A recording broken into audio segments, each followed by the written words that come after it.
Hello, family and friends, and welcome back to my channel. I'm Shauna, and thanks for being here today on this super Saturday.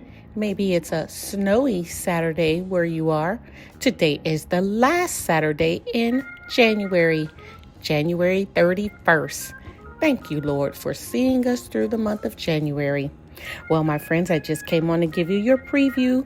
Our readings of our chronological Bible reading passages will start with Job chapter 40, verses 6 through 24, 41, and 42. We finished the book of Job today, and I'm so glad it ends so well. Many of you know the story already, but wow, trudging through all the pain and affliction and loss and the confrontations with his friends. Wow, it's been quite a week. So I'm really thankful to be finishing this book and it ending on such a beautiful note.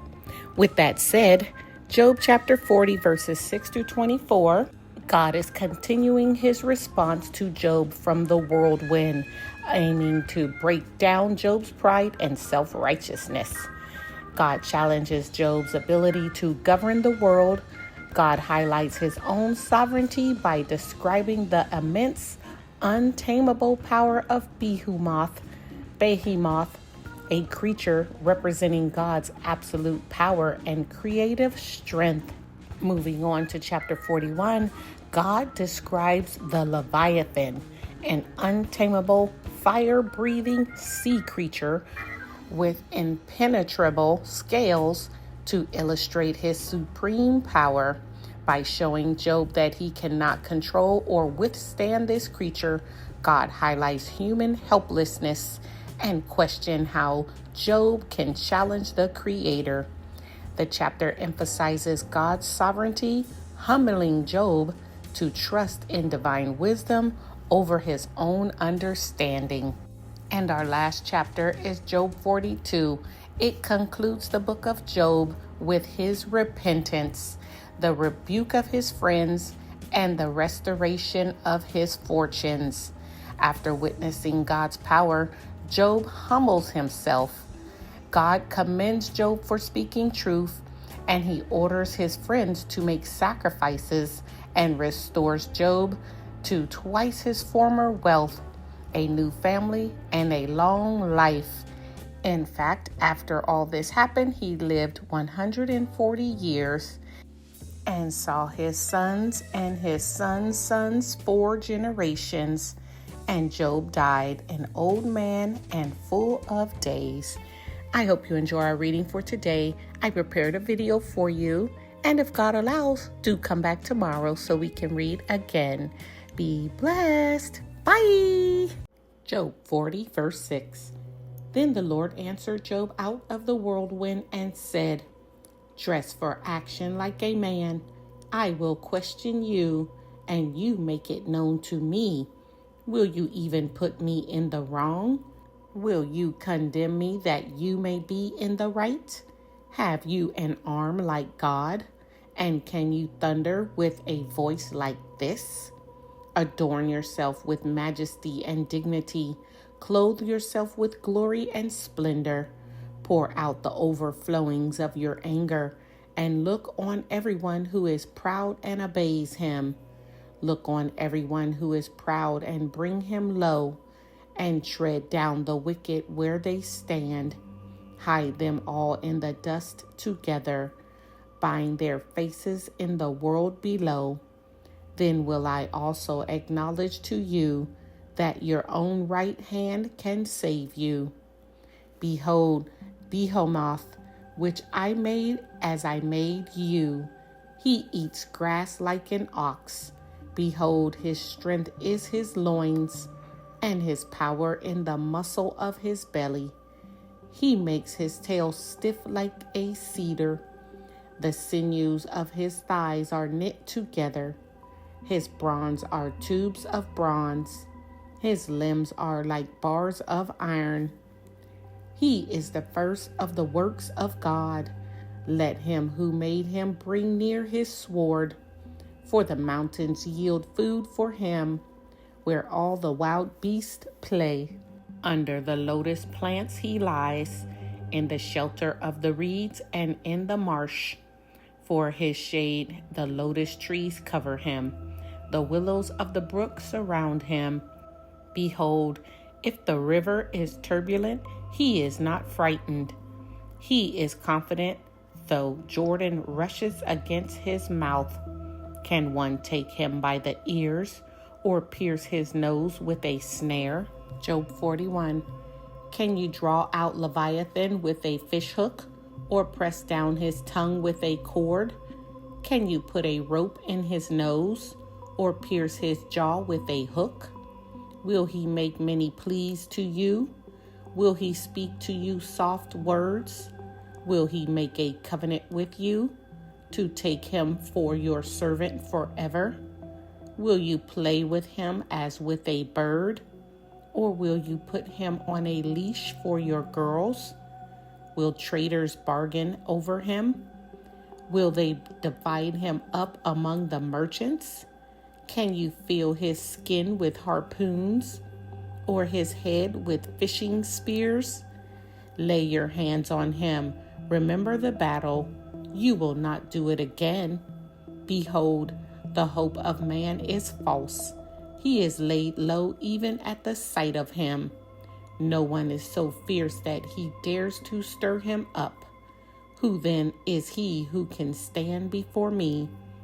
Who has first given to me that I should repay him? Whatever is under the whole heaven is mine. I will not keep silence concerning his limbs, or his mighty strength, or his goodly frame. Who can strip off his outer garment? Who would come near him with a bridle? Who can open the doors of his face? Around his teeth is terror. His back is made of rows of shields, shut up closely as with a seal. One is so near to another that no air can come between them. They are joined one to another. They clasp each other and cannot be separated. His sneezings flash forth light, and his eyes are like the eyelids of the dawn. Out of his mouth go flaming torches. Sparks of fire leap forth. Out of his nostrils come forth smoke, as from a boiling pot and burning rushes. His breath kindles coals, and a flame comes forth from his mouth. In his neck abides strength, and terror dances before him.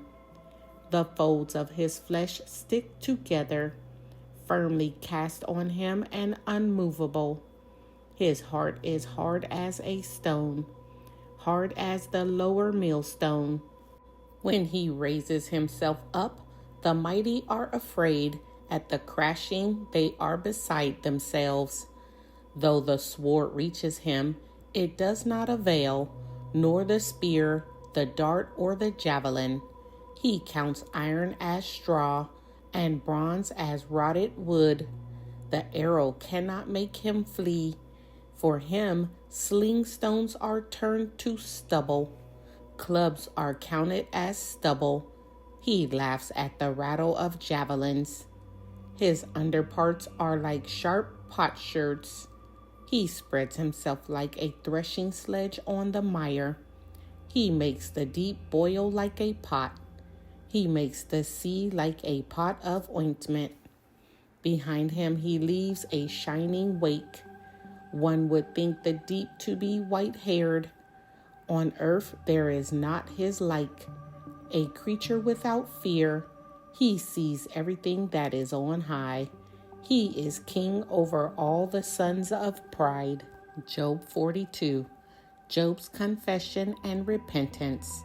Then Job answered the Lord and said, I know that you can do all things, and that no purpose of yours can be thwarted. Who is this that hides counsel without knowledge? Therefore I have uttered what I did not understand, things too wonderful for me, which I did not know. Hear, and I will speak. I will question you, and you make it known to me. I had heard of you by the hearing of the ear, but now my eyes see you. Therefore I despise myself, and repent in dust and ashes. The Lord rebukes Job's friends. After the Lord had spoken these words to Job, the Lord said to Eliphaz the Temanite, My anger burns against you and against your two friends, for you have not spoken of me what is right, as my servant Job has. Now therefore take 7 bulls and 7 rams, and go to my servant Job, and offer up a burnt offering for yourselves. And my servant Job shall pray for you, for I will accept his prayer, not to deal with you according to your folly. For you have not spoken of me what is right, as my servant Job has. So Eliphaz the Temanite, and Bildad the Shuhite, and Zophar the Naamathite went and did what the Lord had told them, and the Lord accepted Job's prayer. The Lord restores Job's fortunes. And the Lord restored the fortunes of Job when he had prayed for his friends, and the Lord gave Job twice as much as he had before. Then came to him all his brothers and sisters, and all who had known him before, and ate bread with him in his house. And they showed him sympathy, and comforted him for all the evil that the Lord had brought upon him. And each of them gave him a piece of money and a ring of gold. And the Lord blessed the latter days of Job more than his beginning. And he had 14,000 sheep, 6,000 camels, 1,000 yoke of oxen, and 1,000 female donkeys. He had also 7 sons and 3 daughters. And he called the name of the first daughter Jemimah, and the name of the second Keziah, and the name of the third Keren Hapuch. And in all the land there were no women so beautiful as Job's daughters, and their father gave them an inheritance among their brothers. And after this, Job lived 140 years, and saw his sons and his sons' sons 4 generations. And Job died an old man and full of days.